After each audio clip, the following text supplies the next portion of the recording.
Do you know what integrity is?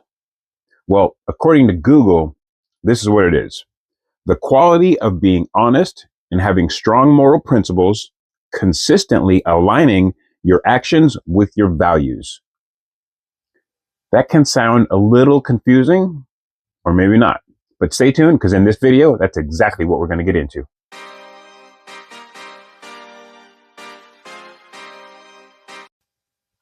Hey everybody, welcome back to my best version of me. My name is Coy. So in this video, we are going to be talking about something that is true and dear to my heart: integrity.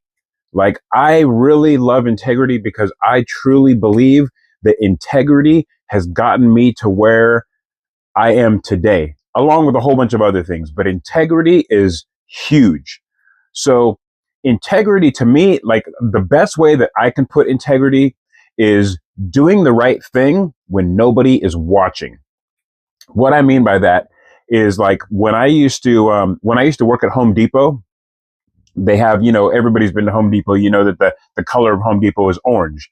So when all the employees have nothing to do and and it's bored and it's slow, there's nobody in your store, there's nobody in your department, we all gather around and we all talk. Everybody gathers around, 4 or 5 people, and we all talk. And in Home Depot's language, in their terms, that's called a pumpkin patch, because you're orange, you get your orange on, and we're all sitting together, and that's a pumpkin patch. So one of my mentors that I worked with when I was at Home Depot, one of the best compliments he gave me, he says, "Coy," he says, "I love that you have such integrity when you work." And I says, "What does that mean?" And he says, "It means that basically you are always doing the right thing when nobody's watching." He says, "I've walked through this store and I've walked through department after department after department, and I'll peek around the corners, I'll peek through the shelves, and I see everybody in these pumpkin patches. They're all in these pumpkin patches. And then as soon as they see me, they're like, oh, we gotta go back to work, And he says, that's not integrity. Integrity is doing the right thing when nobody's watching. He says, every time I come into your department, he says, I peek around the corner and I peek through the shelves, and what do I see? You consistently working, sweeping, flat stacking. I mean, just everything. Flat stacking is the wood in lumber. That's the department that I worked in, was building materials and lumber. And when you go to get the 2x4s or the 2x6s or the 2x8s or 4x4s in the morning, our job is to start with everything flat stacked. Everything flat has to be perfectly flat. So all the contractors come in and all the wood looks perfectly flat. So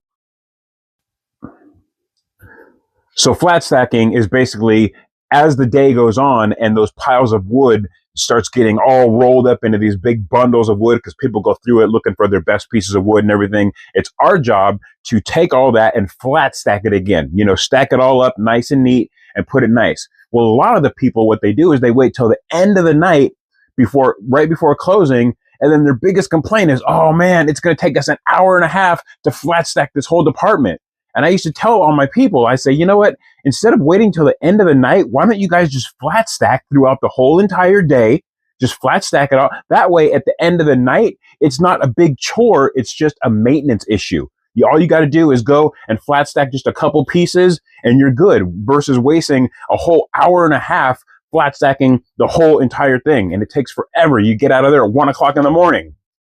So, but he used to always tell me, when I come to the department, whether you know that I'm here or not, I mean, mainly when you don't know that I'm here and I'm peeking around the corner at you, you're always sweeping. You're always running through your inventory. You're always flat stacking. You're always on the forklift doing something. You're always helping customers. He says, I've never, ever, in the 5 years that I've worked for Home Depot, he says, I have never, ever caught you in a pumpkin patch. Ever. He says, I can walk into Home Depot and I can walk into building and lumber materials, and just by looking at the way the department looks, I can tell Coy worked today. And that was so huge to me. That carried so much weight, and it meant the world to me, because I take pride. I take pride in my work. I take pride when I'm doing the job. I think Joel Osteen says, when you work like you're working for Jesus Christ, and that's what I do. When I work, I try to I mean, and we all have our days, we have our ups and our down days, and there's days where it's like, I may not be putting in the same effort that I put in on other days. But for the most part, for the general part, I always try to work like I'm working for Jesus Christ. In every single job that I do, I try to pretend like I'm working for the man, and I'll try to do the best that I can all the time, every time, no matter who's watching, no matter who's not watching. I try to do the best all the time. So that was my very first experience with integrity. And from there on, I've applied integrity in my life in so many different ways. I mean, whether it's, you're all sitting around, you're all talking, everybody's talking about one person behind their back, and you can go and jump on the bandwagon and talk about somebody behind their back. But then when you see them, you're a completely different person. That's not integrity. That's being two-faced. Don't do that. That's you don't want to be that person.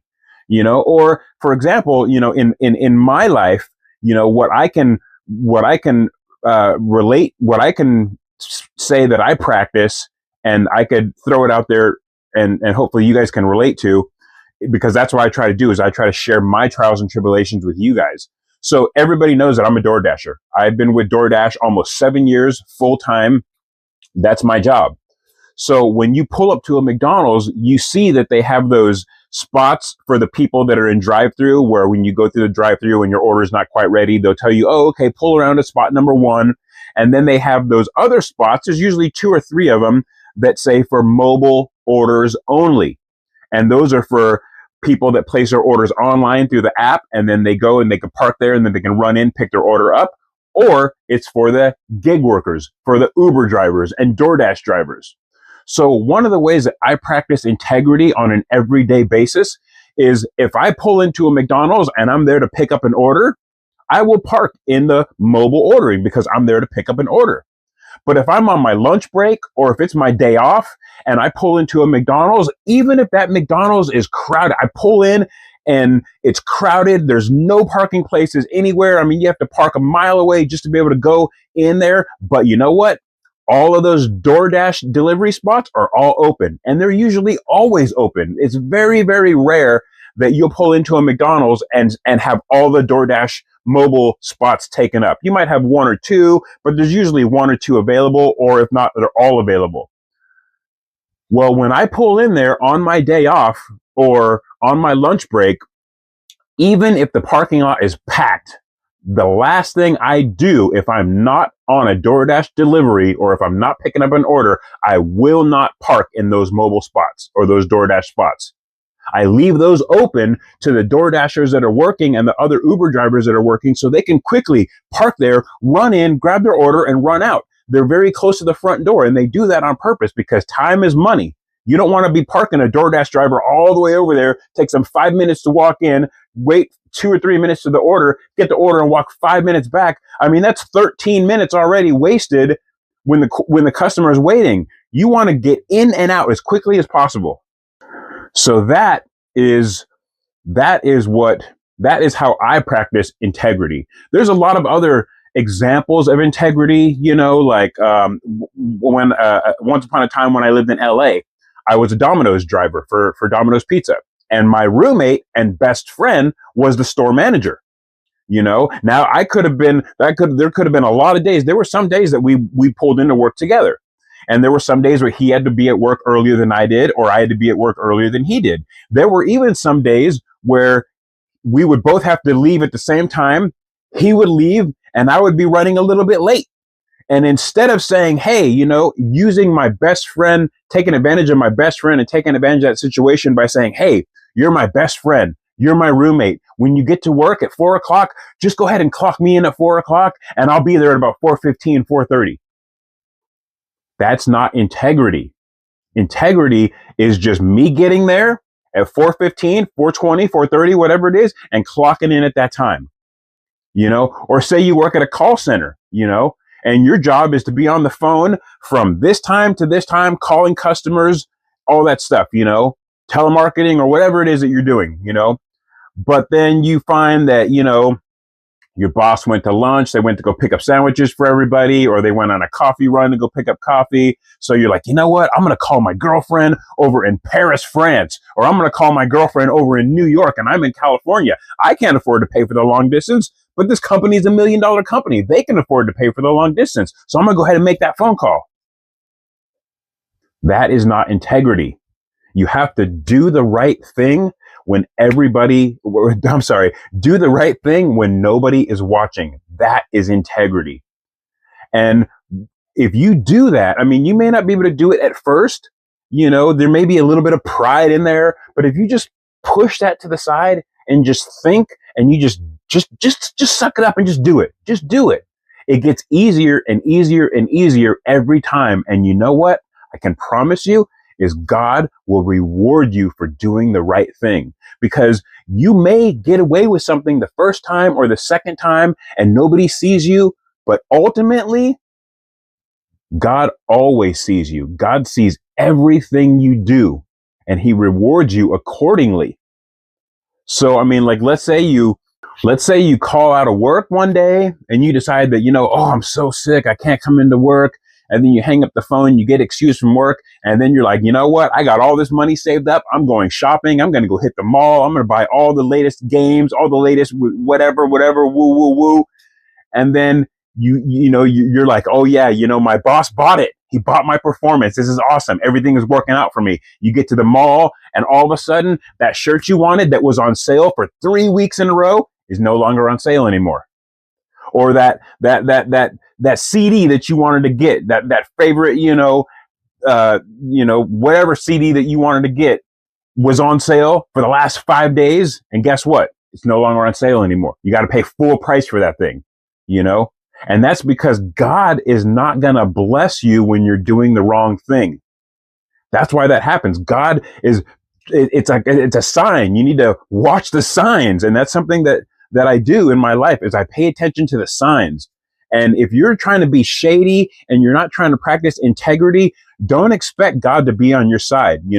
Don't, like Joel Osteen says, don't write a bad check knowing that it's bad, knowing that you don't have the money in the account for it, and then pray for 3 days for that check to clear. It's not going to clear, because that is not integrity.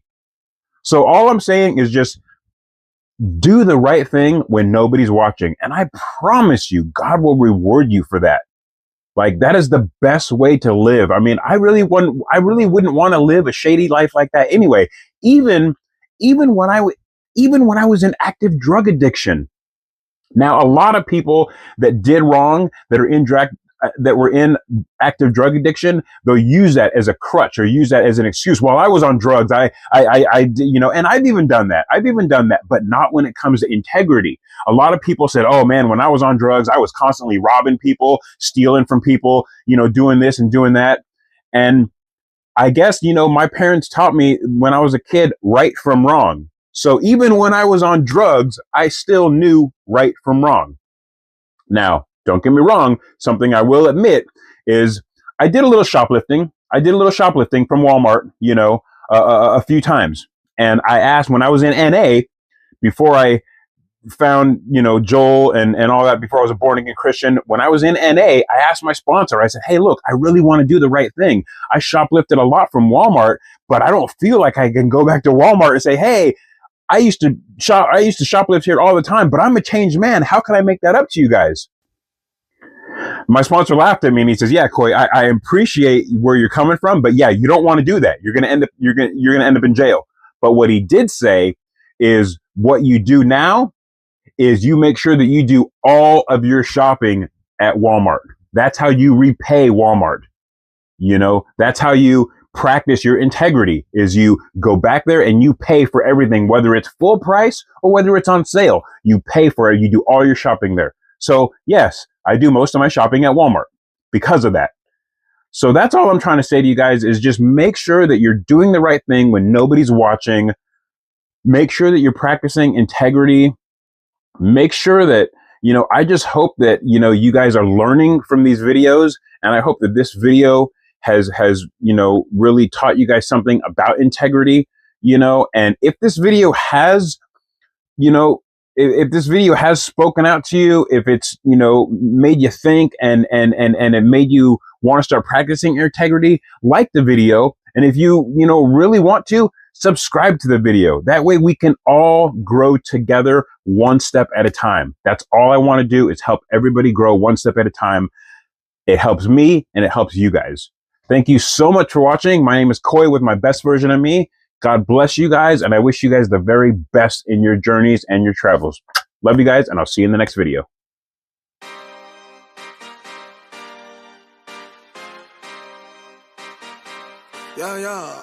Yeah. Pop in, burning like this ain't